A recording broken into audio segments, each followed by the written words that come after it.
Bienvenue, bonjour à tous. Tout de suite, les titres de ce journal.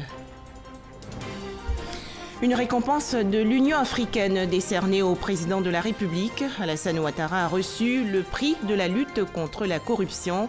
En l'absence du chef de l'État ivoirien, le vice-président Daniel Kablan-Duncan a réceptionné hier cette distinction. Célébration aujourd'hui, 14 février, de la Saint-Valentin 2019. Échange de cadeaux chez les couples amoureux. La Saint-Valentin, également moment propice pour les entreprises et autres commerçants de faire grimper leur chiffre d'affaires.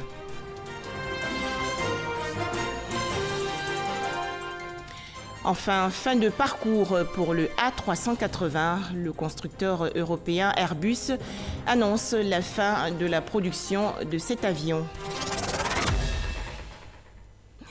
Merci de votre attention. Le président de la République, Alassane Ouattara, a donc reçu une récompense lors du 32e sommet des chefs d'État et de gouvernement de l'Union africaine. Il s'agit du prix de la lutte contre la corruption. Les excellentes performances de son pays, la Côte d'Ivoire, en matière de bonne gouvernance, sont ainsi récompensées. On en parle avec Jérôme Kofi Aboula. Un trophée de l'Union africaine attribué au président de la République, Alassane Ouattara, en marge du 32e sommet de l'Union tenu récemment à Addis Abeba. Trophée réceptionné ce mercredi par le vice-président Daniel Kablan-Duncan des mains du ministre Ali Koulibaly en présence du ministre d'État, ministre de la Défense Ahmed Bakayoko, assurant l'intérim du Premier ministre Amadou Gon Koulibaly. Pour le ministre de l'Intégration africaine et des Ivoiriens de l'extérieur, l'attribution de ce prix constitue un encouragement pour la Côte d'Ivoire dans sa politique de lutte contre la corruption et la malgouvernance. Ce satisfecit qui est décerné à la Côte d'Ivoire est le résultat de l'œuvre colossale que le président Alassane Ouattara est en train d'accomplir à la tête de notre pays. Ce résultat, nous le devons incontestablement à l'expérience, à la compétence, à son sens de l'intérêt général, mais aussi à l'ambition qu'il porte pour la Côte d'Ivoire. Je vois donc dans l'attribution de ce prix un encouragement à éradiquer un mal insidieux tel que la corruption, dont les effets sont dévastateurs pour les pays en développement. Le vice-président Daniel Kablan-Duncan a exprimé sa joie de recevoir ce trophée au nom du président de la République, Alassane Ouattara. La Côte d'Ivoire montre au monde qu'elle est pour la modernité et pour avancer. Et je dois dire que l'élection de la Côte d'Ivoire pour les périodes 2018-2019 aux Nations Unies, après cette crise que chacun sait nous avons traversée, montre qu'on peut sortir d'une situation de crise, comme on a connu sur la période 2010, début 2011, et faire des efforts énormes pour qu'un pays qui a connu la crise puisse être, disons, éligible comme membre permanent du Conseil de sécurité des Nations Unies. Et c'est tout ça, je crois, que nous constatons. Et je voudrais, à travers Monsieur le ministre d'État assurant l'intérim du Premier ministre, adresser au nom du président de la République les félicitations au gouvernement de ce travail important qui est fait et qui permet donc à la Côte d'Ivoire de continuer à briller. Je pense que quand le président de la République parlait donc de réaliser l'émergence en 2020, au départ, il n'y avait pas suffisamment de gens qui y croyaient. Mais plus le temps passe, plus les gens se rendent compte que toutes les bases sont en train de se mettre en place. Et je crois que cette étape va être réussie. Et la dernière étape sera donc l'industrialisation totale donc, de la Côte d'Ivoire. Le trophée décerné à la Côte d'Ivoire est celui de la fiche de performance sur le genre de l'Union africaine. Il met notamment en exergue les progrès accomplis dans la lutte contre la corruption, tout en intégrant les meilleures pratiques en matière de promotion de l'égalité des sexes et de protection des droits des femmes. Revenons sur la célébration de la 8e journée mondiale de la radio. Cet événement a été célébré hier. Il s'agit de montrer l'impact de la radio sur nos vies. En Côte d'Ivoire, le gouvernement a délivré un message. Sidi Touré, le ministre de la Communication et des Médias, est au micro de Jean-Marc Djadji et Franck Kouadio.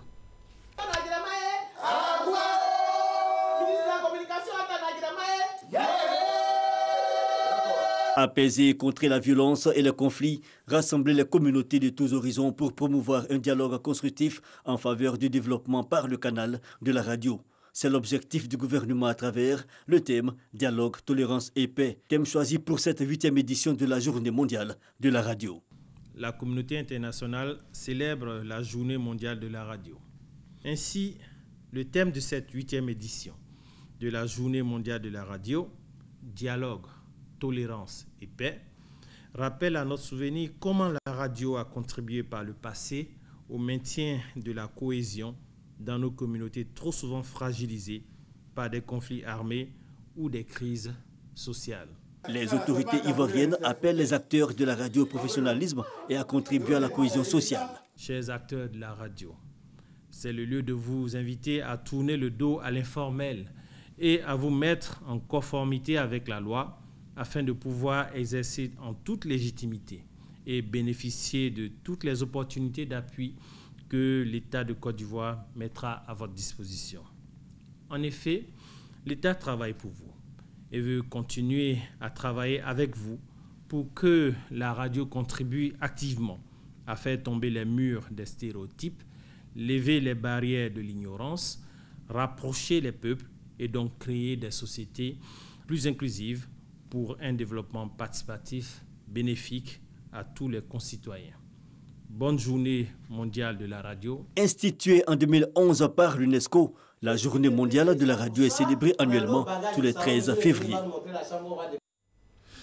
Hier, mercredi 13 février 2019, c'était la rentrée au ministère de la Culture et de la Francophonie. Pour cette année 2019, ce département ministériel veut faire la promotion du pagne tissé, d'où le thème retenu « Valorisons nos richesses vestimentaires ». À noter que lors de cette cérémonie, le ministre de la Culture et de la Francophonie, Maurice Bandama, a décoré des membres de son personnel et des artistes ivoiriens. Les temps forts de cette rencontre avec Issa Yeo.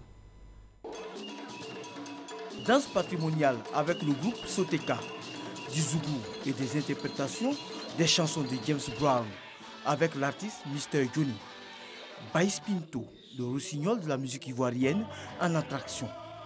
La traditionnelle rentrée culturelle du ministère de la Culture et de la Francophonie a tenu toutes ses promesses.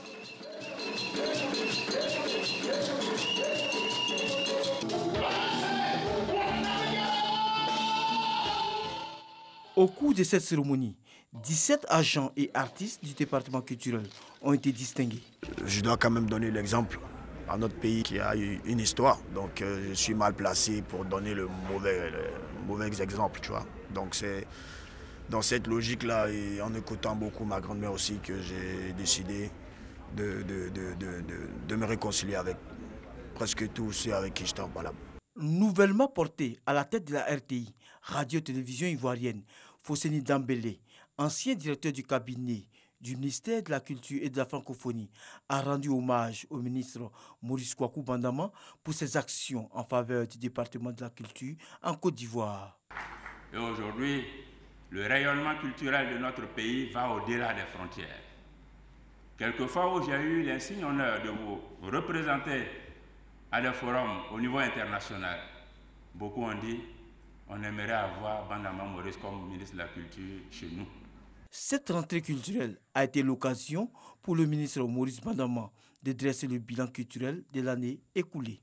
Le bureau de l'ACP, Afrique, Caraïbes et Pacifique, a cité la Côte d'Ivoire comme un modèle. Et cette instance de supervision a classé notre pays parmi les 5 pays africains les plus dynamiques en matière de promotion culturelle. Notre cinéma est classé parmi les 5 meilleurs pays de cinéma. Nos sociétés de droits d'auteur, le Burida est classé aujourd'hui parmi les 5 premières sociétés de droits d'auteur d'Afrique, grâce au travail que vous faites, que nous faisons ensemble. Au cours de l'année 2018, le patrimoine vestimentaire national a été mis en valeur. Pour la 2e année consécutive, la valorisation de ce patrimoine est reconduite. Une manière d'encourager les Ivoiriens à se vêtir en pagne traditionnelle et tissée. Un tout autre sujet à présent, c'est aujourd'hui la Saint-Valentin. Le 14 février, les hommes et femmes amoureux s'échangent des mots doux et des cadeaux comme preuve d'amour. C'est aussi l'occasion pour les entreprises et autres commerçants de booster leur chiffre d'affaires à travers les offres promotionnelles. Didier Nguessin. Comme toute période festive, la célébration de l'amour est aussi une aubaine pour les entreprises. Elle propose des offres promotionnelles pour attirer le plus de clients. Derrière ce prétexte commercial, il y a certes du chiffre d'affaires, mais pas que. La compagnie aérienne nationale entend remettre l'amour au cœur du business. Il est vrai que toute entreprise a un but lucratif, mais au-delà, il est important pour elle de construire une relation émotionnelle et affective durable avec ses clients, d'où l'intérêt pour elle de s'intéresser aux moments clés de leur vie. Ce que je crois surtout, c'est qu'une entreprise à un moment donné doit revêtir un visage humain. Des offres promotionnelles diversement appréciées par les clients. Au lieu de faire ça pour les fêtes de Saint-Valentin, d'aller mieux que ça pour nous arranger les clients que nous sommes. Pour les amoureux, c'est bien. Pour la fête des amoureux, les centres commerciaux, restaurants et autres commerces ont fière allure. Après les fêtes de fin d'année, la Saint-Valentin représente une période importante pour réaliser de meilleures ventes. Le e-commerce est aussi connecté à la Saint-Valentin. Sur ces sites de vente en ligne, c'est la foire aux offres. Les prix sont revus à la baisse, de quoi satisfaire les clients.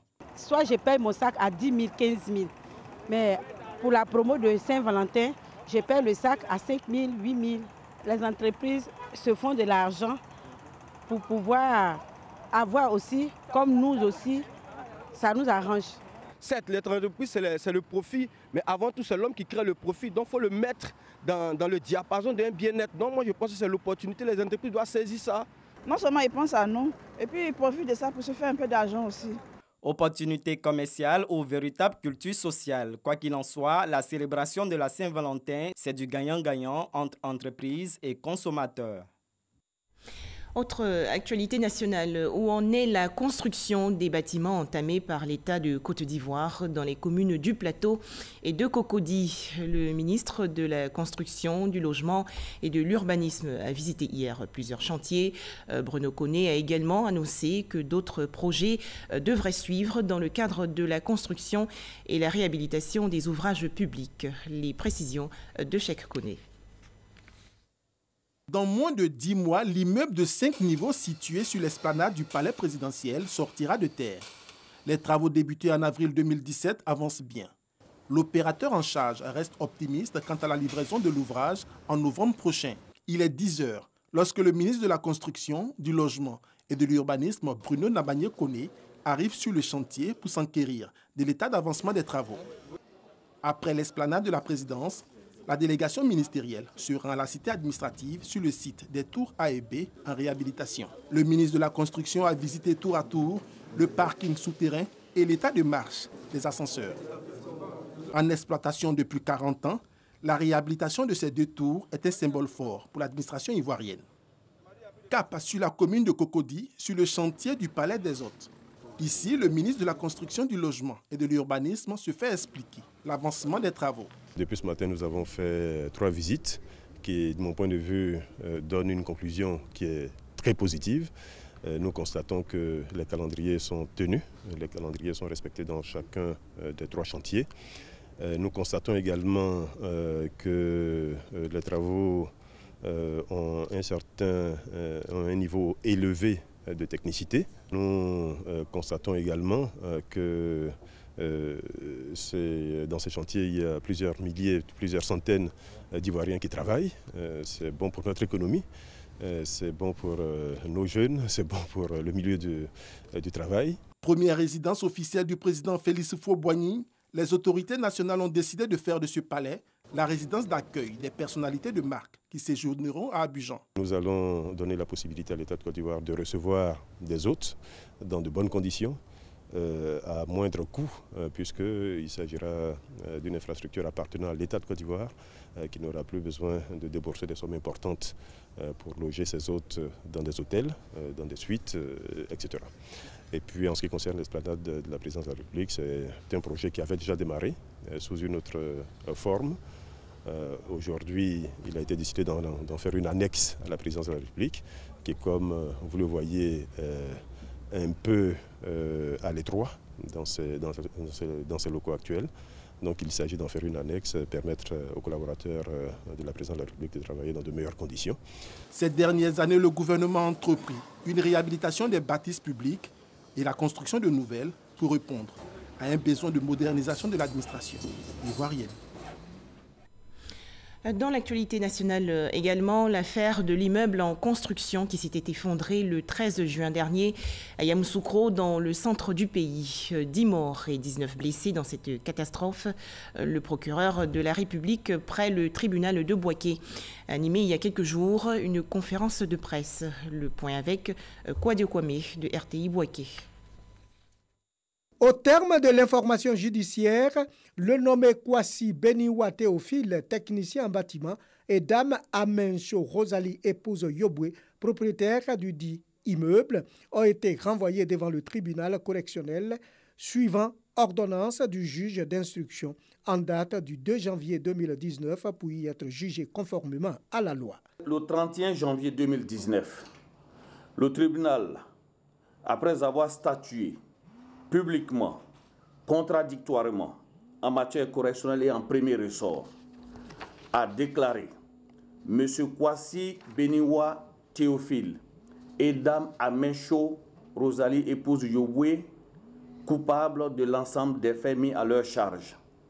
En répression, les a condamnés à 36 mois d'emprisonnement ferme, 1 million de francs d'amende pour les faits d'homicide et blessures involontaires et à 200 000 francs d'amende pour les faits de non-respect des règles régissant le permis de construire. L'information judiciaire suit son cours en ce qui concerne M. Seka Atse Camille, ingénieur des travaux publics et député d'Adzopé. Il est le concepteur du plan de l'immeuble. C'est lui qui déterminait les dimensions et la profondeur des fouilles. Il choisissait les sections de fer à utiliser pour les travaux à réaliser, des esquisses de croquis à main levée qui servaient de base de travail aux ouvriers. Le gouvernement ivoirien aux côtés des victimes des incendies survenus en 2018 dans les communes d'Abobo, Adjamé et Bouaké. Maria Toukone, la ministre de la Solidarité, de la Cohésion sociale et de la lutte contre la pauvreté, a remis hier des chèques à 13 personnes. Les détails avec Grace Kando. La ministre de la Solidarité, de la Cohésion sociale et de la lutte contre la pauvreté apporte la compassion du gouvernement aux victimes des incendies survenus au cours de l'année 2018 dans les communes d'Adjamé, d'Abobo et de Bouaké. Les ayants droit des victimes décédées ont perçu la somme de 500 000 francs CFA chacun et les blessés 100 000 francs.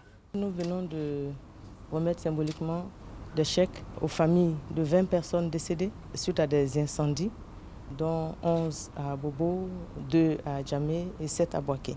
Mais également des chèques à 4 personnes blessées. C'est la compassion de l'État. C'est un geste vraiment symbolique. C'est un montant total de 10 400 000 francs. Et donc nous présentons nos condoléances aux familles pleurées et nous prions pour le repos de l'âme des défunts. Et nous prions le Seigneur également afin que les blessés puissent se rétablir le plus rapidement possible. L'initiative est saluée par les bénéficiaires.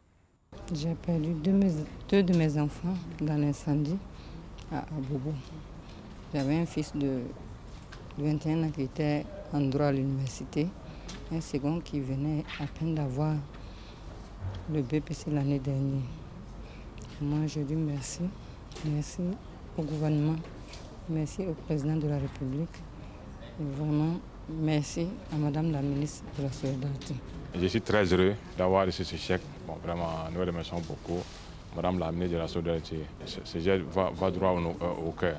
Les victimes des incendies de Yopougon et de Bassam ont été eux aussi visitées par la ministre de la Solidarité, de la Cohésion sociale et de la lutte contre la pauvreté.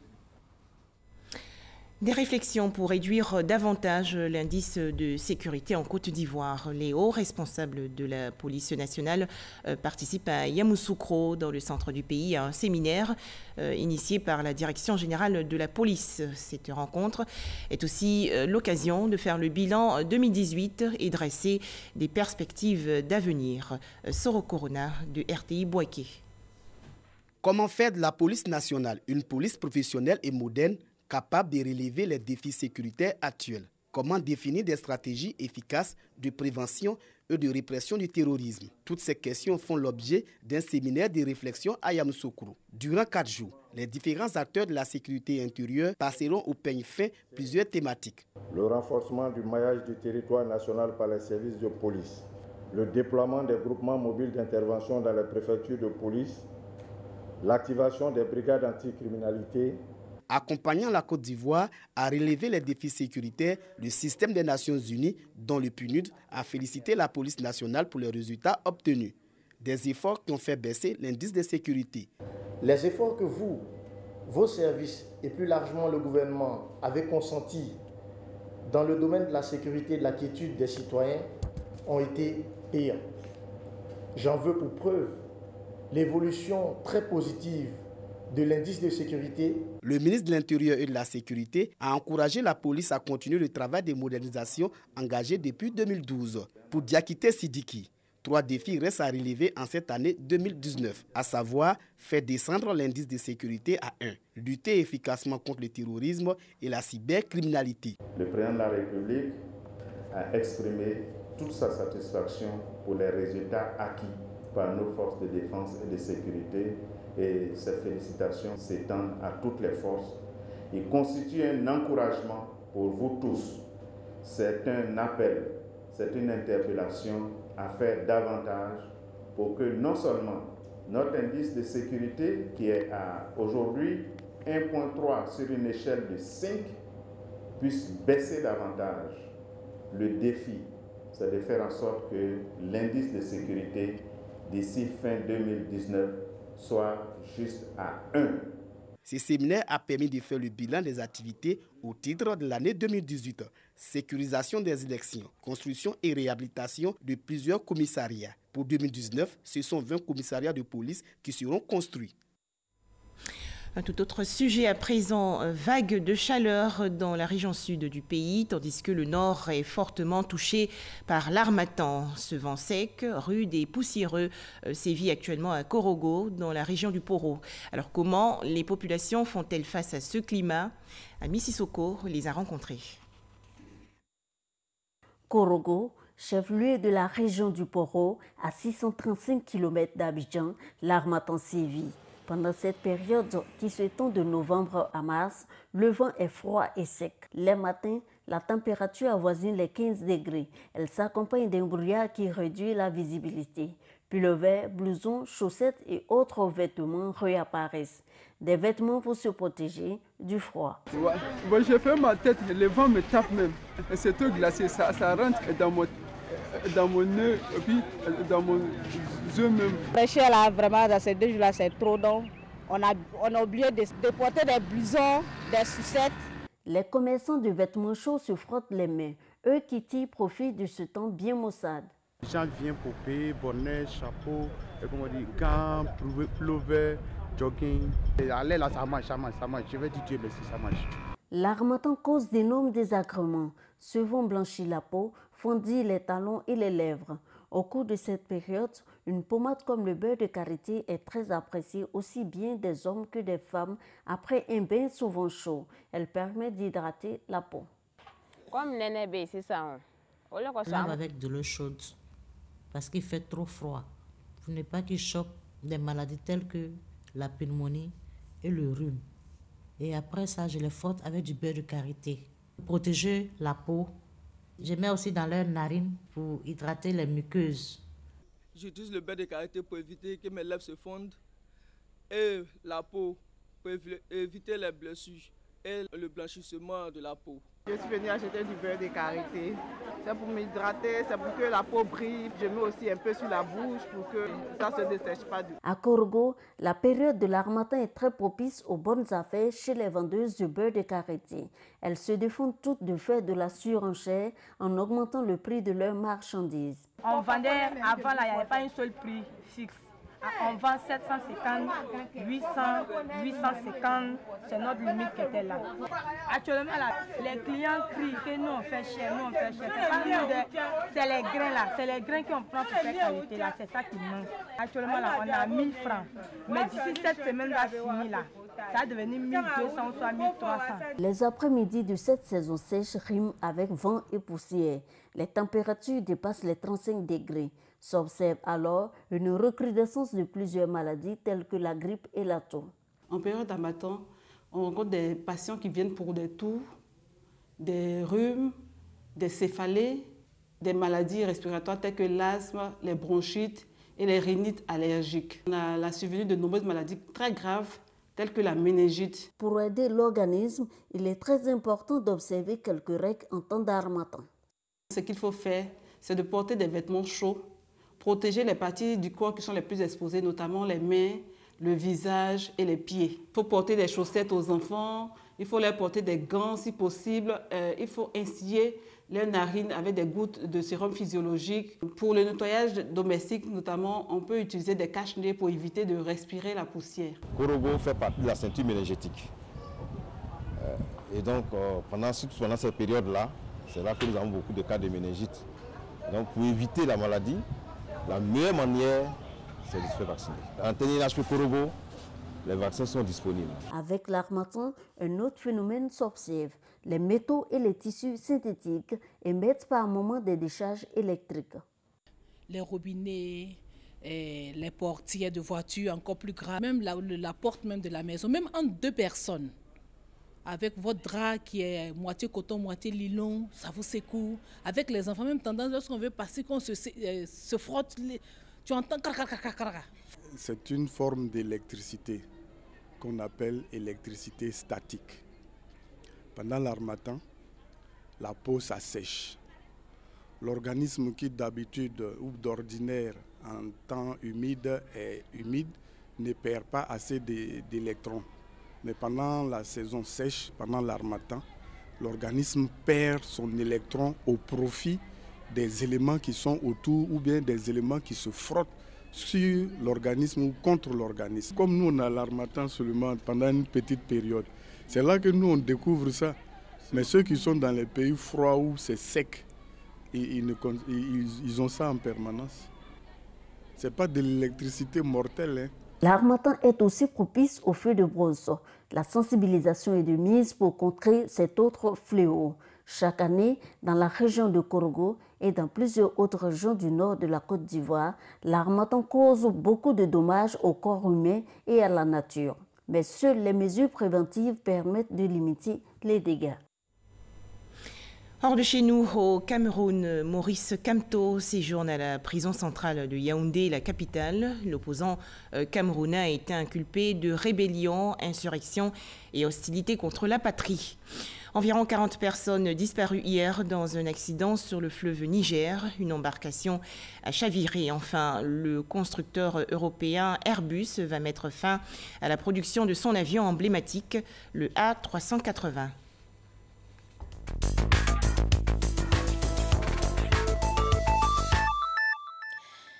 Au Cameroun, Maurice Kamto a été inculpé par le parquet du tribunal militaire de Yaoundé pour insurrection et hostilité contre la patrie.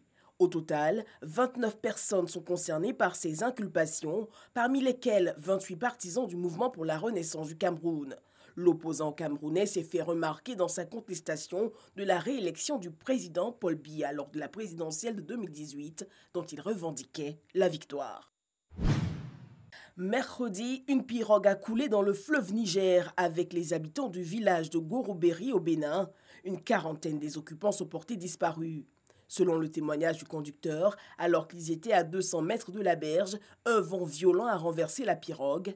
Le gabarit de la barque, la surcharge et l'irrespect des mesures de sécurité seraient les causes de ce naufrage, selon les autorités béninoises. Le groupe Airbus vient de décider de mettre un stop à sa production de l'A380. Le fabricant est mis en difficulté financière par des commandes qui ne lui permettent plus de couvrir les frais engagés dans la confection du gros porteur. Son principal client, la compagnie Emirates, a revu à la baisse son besoin avec seulement 14 appareils qu'elle achètera cette année. Les A330 et A350 sont des avions de remplacement de commande pour cette compagnie aérienne. Voilà les explications de Alexis Ouedraogo. Bonne fête à tous les amoureux et merci de nous avoir suivis.